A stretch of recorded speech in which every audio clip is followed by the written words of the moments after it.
नमस्कार मंडळी, आज या व्हिडिओमध्ये आपण जाणून घेणार आहोत की रुद्राक्ष धारण करण्याची योग्य पद्धत कोणती, रुद्राक्ष घालताना काय करावे आणि कोणत्या गोष्टी कटाक्षाने टाळाव्यात। लाखो लोक हा रुद्राक्ष धारण करतात, पण तुम्हाला माहित आहे का, हे शिवतत्व धारण करण्याचे काही कडक नियम आहेत। चुकीच्या पद्धतीने रुद्राक्ष धारण केल्यास त्याचे पूर्ण फळ मिळत नाही, उलट नुकसान होण्याची शक्यता असते। त्यामुळे तुम्ही जर रुद्राक्ष धारण करत असाल किंवा करण्याचा विचार करत असाल तर हा व्हिडिओ शेवटपर्यंत नक्की बघा। रुद्राक्ष धारण करण्यापूर्वी काय करावे? रुद्राक्ष धारण करण्याआधी त्याचे शुद्धीकरण आणि प्राणप्रतिष्ठा करणे सर्वात महत्त्वाचे आहे। रुद्राक्ष सर्वप्रथम गाईच्या दुधात किंवा गंगाजलात रात्रभर ठेवावा, नंतर स्वच्छ पाण्याने धुवावा।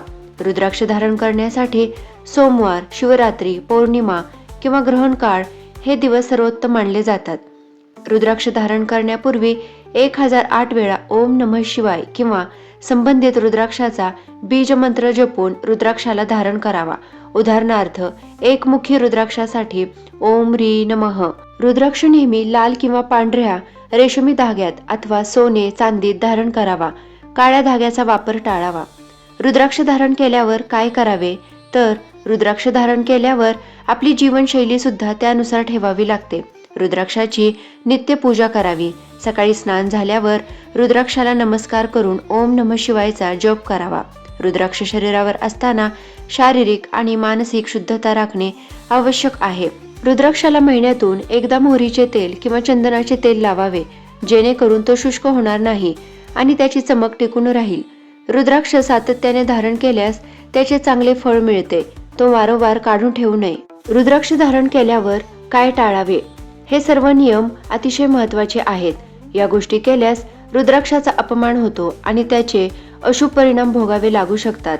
पहिला नियम असा की रुद्राक्ष धारण करून स्मशानभूमी, अंत्यसंस्कार किंवा शवयात्रामध्ये जाऊ नये। या ठिकाणी जाण्यापूर्वी तो काढून ठेवावा।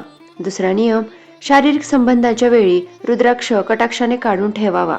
तिसरा नियम, झोपण्यापूर्वी रुद्राक्ष काढून पूजास्थळी किंवा स्वच्छ ठिकाणी ठेवावा। काही लोक रात्रभर घालतात, पण शुद्धीसाठी काढून ठेवणे उत्तम। चौथा नियम, रुद्राक्ष धारण करणाऱ्यांनी मांसाहार आणि मद्यपान टाळलेच पाहिजे। पाचवा नियम, आपण धारण केलेला रुद्राक्ष दुसऱ्या कोणालाही धारण करण्यासाठी देऊ नये। प्रत्येक रुद्राक्ष धारकाच्या ऊर्जेशी जोडलेला असतो। त्याचबरोबर गलिच्छ हात किंवा अशुद्ध वस्तूंनी रुद्राक्षाला स्पर्श करू नये। त्यानंतर आहे रुद्राक्ष तुटल्यास काय करावे? जर रुद्राक्ष अचानक तुटला किंवा खराब झाला तर घाबरू नका। तुटलेला रुद्राक्ष पुन्हा वापरू नका, तो एखाद्या पवित्र नदीत किंवा तलावात विसर्जित करावा। त्यानंतर विधीपूर्वक नवीन रुद्राक्ष धारण करा। तर मंडळी, रुद्राक्ष हे साक्षात शिवस्वरूप आहे। हे नियम पाळल्यास रुद्राक्षाचे पूर्ण आध्यात्मिक आणि आरोग्यदायी लाभ तुम्हाला नक्कीच मिळतील।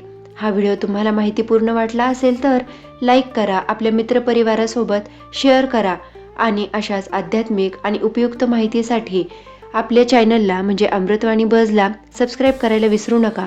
भेटूया पुढील व्हिडिओमध्ये, तोपर्यंत ओम नमः शिवाय।